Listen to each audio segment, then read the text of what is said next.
Your profit margins are too low, and I can see at least 3 areas for immediate cost cutting. The man in the expensive suit declared, tapping his tablet screen. Starting with employee compensation, I sat across the desk, stunned into silence as Brian Hayes, the new regional manager from Brightpaw Veterinary Partners, explained how my career of 14 years at Oakwood Animal Clinic was now worth exactly 60% of my current salary. Nothing personal, Dr. Langdon. Just business, he said with a practiced smile. We need to align your compensation with industry standards. My name is Jessica Langdon. I'm 41 years old and have dedicated my entire professional life to the animals of Lexington, Kentucky. What started as a job at a small family-owned veterinary practice straight out of vet school had grown into something I poured my heart and soul into. I was the one who'd helped the clinic grow from a 2-room operation to the trusted community fixture it had become. I understand this is a transition period, I replied calmly, though my heart was pounding. When would these changes take effect? Next pay cycle, Brian answered, already looking back at his tablet. We'll need your decision by Friday. When old Dr. Harrington decided to retire and sell the practice, we'd all been nervous. But he'd assured us that Brightpaw would maintain the clinic's values. They understand what we've built here, he'd said during the announcement dinner. Now, 3 weeks after the sale was finalized, I was facing a choice between a massive pay cut or walking away from the practice that felt like my second home, where I trained every vet tech, where I knew hundreds of pets by name, where clients specifically requested me for their animals' care. I appreciate your transparency, I said, standing up. I'll have my decision for you by Friday. Brian nodded without looking up. As I walked toward the door, he called after me. Oh, and Jessica? We're implementing a new scheduling system next week. The training manual is in your email. Outside his office, I paused by the reception desk where Valerie was updating patient records. She'd been our receptionist for 12 years, and her concerned expression told me she already knew. You too? I asked quietly. She nodded. 30% cut, plus reduced hours. What are you going to do? I whispered, mindful of the clients in the waiting room. Valerie glanced at the families with their beloved pets. A golden retriever patiently sitting beside an elderly man. A woman cradling a cat carrier. A child petting a rabbit in her lap. I don't know yet, she replied. But something tells me things are about to change around here. And not for the better. A sense of resolve began building inside me. This wasn't just about my salary. This was about everything we'd built, everything we stood for. I looked around at the clinic that had been my life's work, and knew that something had to be done. I've always believed that being a good veterinarian means more than just medical expertise. It's about relationships. With animals, yes, but equally with their humans. Over 14 years, I'd vaccinated puppies, and later helped those same dogs cross the Rainbow Bridge. I'd sent handwritten sympathy cards after difficult losses and celebrated miraculous recoveries. My cell phone number was saved in countless family contacts as Dr. Jessica for emergency consultations. My apartment walls were covered with thank you cards and photos of pets I'd treated. The refrigerator displayed drawings from children whose animals I'd saved. These weren't just clients. They were connections that ran deep. You've worked with Brightpaw before, right? I asked Thomas, our newest veterinarian, during lunch the following day. At 32, he joined us 6 months ago after working at a corporate practice in Nashville. He nodded grimly. 3 years. It always starts the same. Cost cutting, then efficiency improvements, then pressure to upsell services. And the care quality? I asked, though I already suspected the answer. Everything becomes about numbers, he replied. How many patients you see per hour. How many additional services you sell. How much revenue you generate. He pushed his salad around. That's why I left. Got tired of being told to recommend unnecessary dental procedures to meet monthly targets. Later that afternoon, between appointments, I called Dr. Harrington. After 30 years of practice, he'd retired to a cabin by the lake, where he spent his days fishing and writing the veterinary memoir he'd always talked about. I had no idea, Jessica, he said, his voice heavy with regret. Their representatives assured me they valued the practice's culture. I would never have sold if I'd known. It's not your fault, I assured him. You deserved your retirement. I need to make a decision. What are you thinking? He asked. I hesitated. The idea had been forming in my mind, but saying it aloud would make it real. I'm considering opening my own practice. The silence on the line lasted only a moment. You should, he finally said. You've got the experience, the client relationships, and Lexington could use a clinic that still puts care above corporate margins. After we hung up, I sat in my office, looking at the degrees and certifications on the wall. My mind drifted to conversations with clients over the years, many of whom had expressed how grateful they were that we weren't one of those assembly-lined vet clinics. My thoughts were interrupted by a knock. It was Maggie, our head technician for the past 8 years. "Sorry to bother you, Dr. Langdon, but Mrs. Peterson is here with Baxter. She specifically asked for you, even though she's technically scheduled with Dr. Morris today. Tell her I'll be right there," I said, standing up. As I prepared to examine the 10-year-old beagle I'd been treating since he was a puppy, I realized what I needed to do. The decision wasn't just about my salary anymore. It was about preserving something that mattered. Friday morning arrived with a clarity I hadn't felt in weeks. I had spent my evenings researching commercial real estate, equipment costs, and small business loans. I'd called 3 former colleagues who had successfully established their own practices. The more I explored the possibility, the more right it felt. I knocked on Brian's door at precisely 9 o'clock. "Come in," he called, his voice distracted. I entered to find him video conferencing with someone, his back half turned to the door. "I'll call you back," he told the screen before swiveling to face me. "Jessica, good. Have you made your decision?" "I have," I replied, handing him an envelope. "This is my 2 weeks' notice." His professional mask slipped for just a moment, revealing genuine surprise. "You're quitting? Over a standard market adjustment?" "I'm pursuing a new opportunity." I corrected him. "And I wanted to inform you properly, with time to arrange coverage for my patients." Brian leaned back in his chair, studying me. "You know, I expected this reaction from some of the support staff, but not from you. You're a senior veterinarian. This is how corporate acquisitions work. Everyone needs to adjust." "I understand business realities," I said carefully. "And I've made a business decision of my own." He shrugged, already reaching for my resignation letter. "We'll have HR prepare your exit paperwork. I assume you'll be joining another practice?" "Something like that," I answered vaguely. The news of my resignation spread through the clinic like wildfire. By lunchtime, Valerie, Maggie, and Thomas had all found moments to pull me aside. "Is it true?" Valerie asked, her voice barely above a whisper as we stood by the filing cabinets. "Yes," I confirmed. "My last day is 2 weeks from today." "What will you do?" she pressed. I hesitated before deciding to trust her with the truth. "I'm opening my own practice. I've been looking at a space over on Maple Avenue." Her eyes widened. "Really? She glanced around and lowered her voice further. "That's amazing, Jessica." Throughout the day, similar conversations followed. Thomas expressed interest immediately. "Keep me posted," he said meaningfully during a brief moment between patients.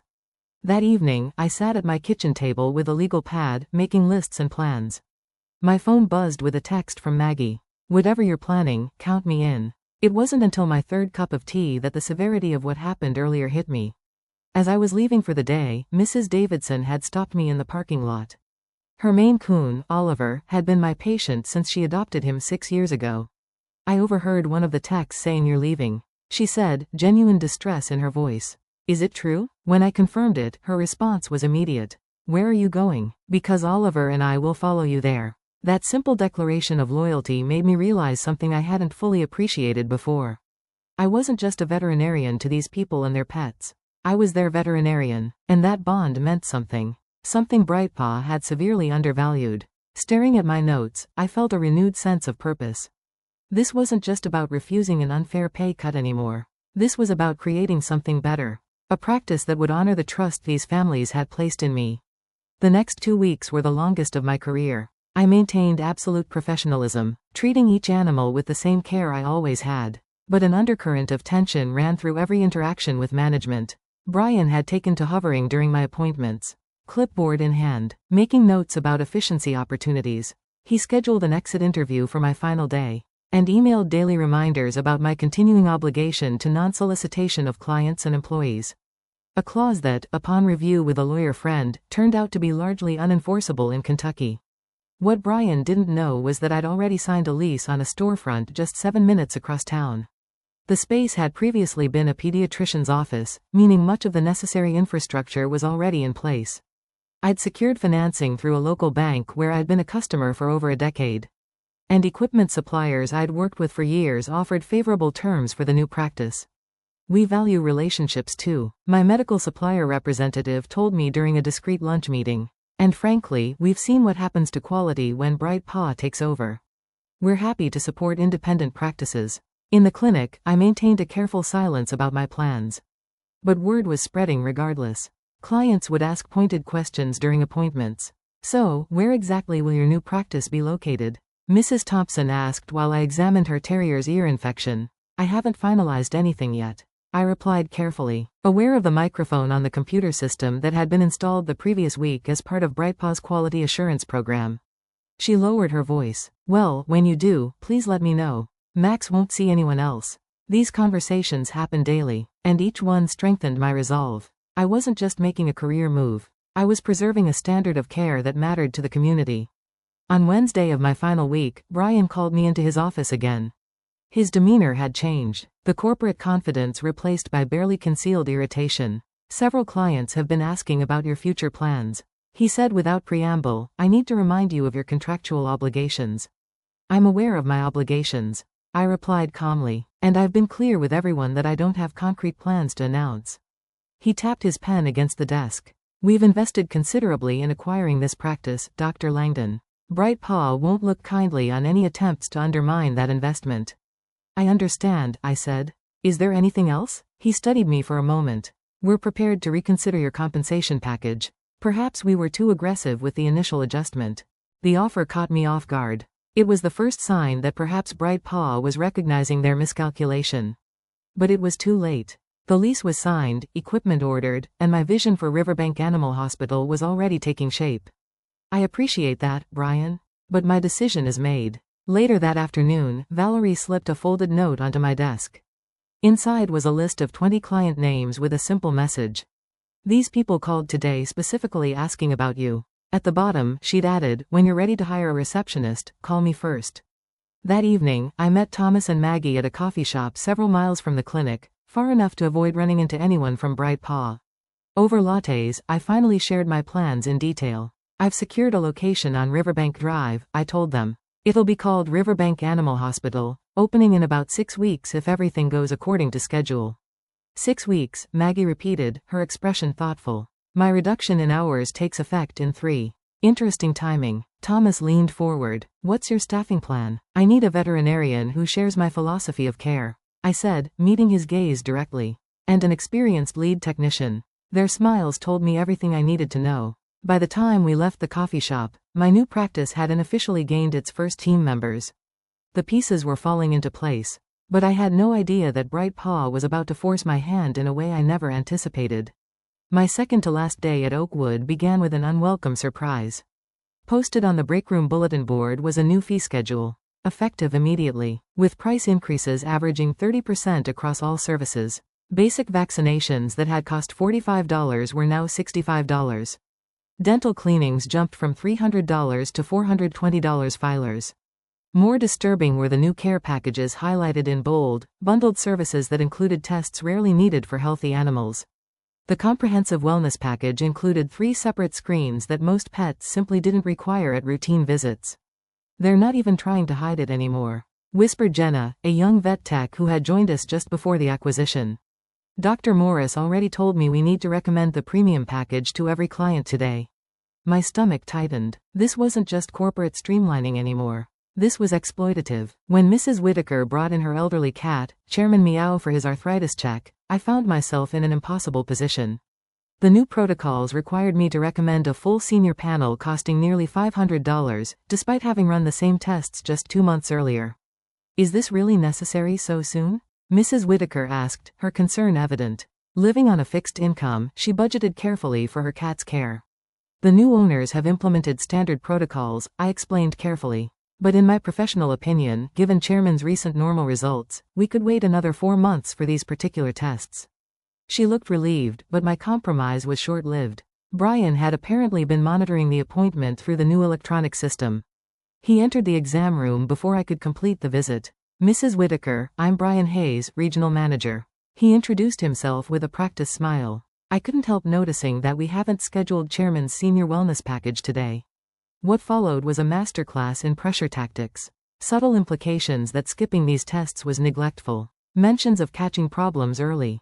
And finally, the closing offer of a special one-time discount that still exceeded what these tests should actually cost. I watched Mrs. Whitaker's expression shift from confusion to guilt to resignation as she finally agreed, her hands gripping her purse a little tighter. After she left, Brian pulled me aside. Dr. Langdon, when we recommend a protocol, we expect our veterinarians to support it fully. Those tests are unnecessary right now, I said, keeping my voice low but firm. This isn't about healthcare, it's about revenue. This is about standardized care, he countered. Your personal attachment to clients is clouding your professional judgment. I nearly laughed at the absurdity. My personal attachment to clients is called building trust. It's why this practice has thrived for decades. He checked his watch dismissively. Well, thankfully we only have to manage that approach for one more day. The rest of the day proceeded similarly, with Brian hovering around my appointments and intervening whenever I didn't push the new protocols aggressively enough. By closing time, I was emotionally exhausted. As I was updating Chairman Meow's file, I noticed something that made my blood run cold. In the notes section, an administrative entry read, "Patient transfer to Dr. Morris effective immediately. Dr. Langdon no longer primary veterinarian." A quick check of several other longtime patients revealed the same change. They were reassigning all of my patients before I'd even left. That night, I couldn't sleep. I'd planned to depart quietly, give myself time to set up my new practice, and only then let clients know of my new location. But Brightpaw's aggressive tactics and willingness to exploit client trust changed everything. At 2 a.m. I made a decision. I sat at my computer and drafted an email to the lawyer who'd been helping me establish my new practice. Need to accelerate timeline, I wrote. How soon can we open, even in limited capacity?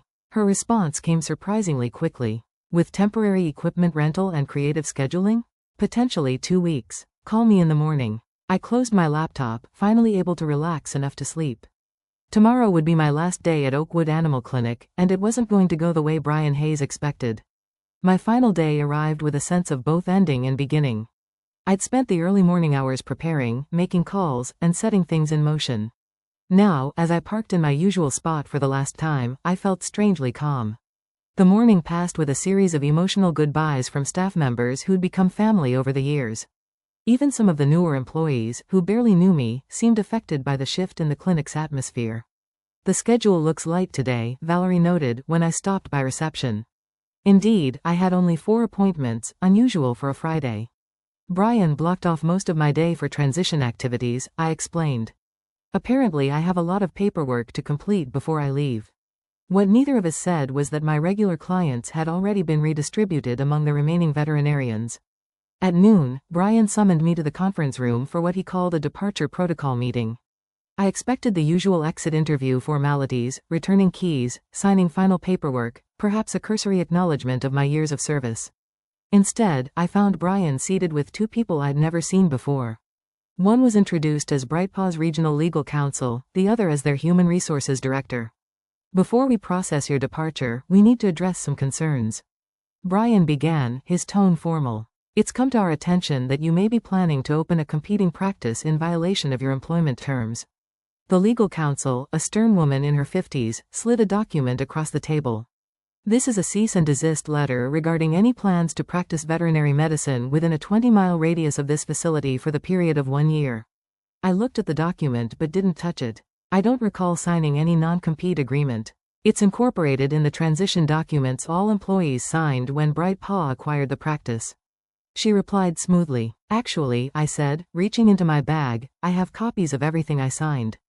There was no non-compete clause in any of those documents. I placed my own file on the table. My lawyer confirmed this yesterday. The atmosphere in the room shifted perceptibly. Furthermore, I continued, Kentucky law significantly limits the enforceability of non-competes for medical professionals, including veterinarians, particularly when patient welfare is at stake. The lawyer and HR director exchanged glances. Brian's confident expression faltered. We're not here to debate legalities, Brian said quickly. We simply want to ensure a smooth transition for our clients. Your clients, I corrected him gently. And I agree completely about ensuring their care isn't disrupted. The HR director, apparently sensing an opportunity to de-escalate, adopted a conciliatory tone. Dr. Langdon, I understand you've been with this practice for many years. Perhaps we can find a compromise that works for everyone. I smiled. I'm always open to reasonable solutions. What followed was 2 hours of negotiations that eventually resulted in a simple agreement.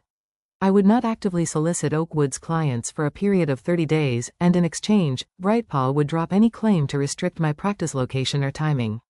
By the time we finished, I had officially completed my tenure at Oakwood Animal Clinic. I collected my personal belongings, said my final goodbyes, and walked to my car with a mixture of nostalgia and excitement. As I was pulling out of the parking lot, my phone chimed with a message from Valerie. Just overheard Brian on the phone with corporate. He said, she's just one veterinarian. How much impact could her leaving possibly have? I smiled at her message and typed a quick reply. I guess we'll find out. What Brian and Brightpaw didn't realize was that I wasn't just leaving. I was already 2 steps ahead. The wheels were in motion, and nothing would stop what was coming next. Riverbank Animal Hospital opened its doors exactly 17 days after my departure from Oakwood. The timeline had been ambitious, requiring round-the-clock work, temporary equipment rentals, and a skeleton crew working double shifts. But we made it happen. Thomas joined me as the second veterinarian. Maggie came aboard as our lead technician after her hours at Oakwood were reduced to part-time. Valerie gave her notice the day the new reception desk was installed, citing Brightpaw's hostile work environment in her resignation letter. Our first day was meant to be a soft opening, a chance to test systems with a handful of appointments before a proper launch the following week. I'd only personally called about 20 longtime clients whose pets had ongoing medical needs that I'd been managing. At 8:45 a.m., 15 minutes before our official opening, I looked out the front window to an astonishing sight. A line of people and pets stretched across our small parking lot and down the sidewalk. Did you call all these people? Thomas asked, eyes wide. No, I said, stunned. I only contacted a few with urgent needs. Valerie was already at the reception desk, logging into our new practice management system. I think word got around, she said with a knowing smile. As we opened the doors, familiar faces poured in. Mrs. Peterson with Baxter the Beagle, the Garcias with their 3 rescue cats. Mr. Johnson and his ancient tortoise Methuselah. Clients I'd cared for over years, even decades in some cases. We saw on the community Facebook page that you were opening today, explained Mrs. Peterson. No one wanted to miss it. By lunchtime, we'd registered over 70 pets in our new system. By closing, that number had more than doubled. Every client had the same message. They followed their veterinarian, not the clinic brand. What touched me most were the small gestures of support.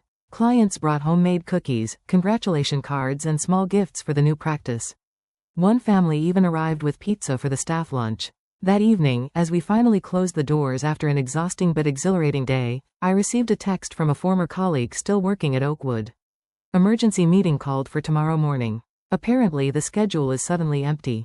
The following week succeeded even my most optimistic projections. We quickly had to expand our hours and hire additional staff to accommodate the influx of patients. By the end of our first month, we had registered over 800 pets in our system, approximately 70% of Oakwood's former client base. What surprised me most wasn't the number of clients who followed us, but rather how they found us. We had done minimal advertising, relying primarily on word of mouth and a simple announcement in the local paper. Yet clients kept coming, often mentioning that they'd heard about us from friends, neighbors, or community social media groups. The neighborhood pet groups have been buzzing about your new place, one client told me as I examined her Labrador puppy. Everyone's talking about how you stood up to that corporate chain. I hadn't intended to become a symbol of resistance against corporate veterinary care, but somehow that narrative had taken hold. People shared stories about their experiences with Brightpaw's new pricing and protocols, contrasting them with our transparent fees and individualized approach to care. 3 months after opening, I received an unexpected visitor. Dr. Harrington, my former mentor and the previous owner of Oakwood, came to tour the new practice. I had to see it for myself, he said, looking around with undisguised approval. You've created something special here, Jessica. As we walked through the clinic, staff and clients greeted him warmly, many expressing how much they missed him, but how happy they were with the new practice.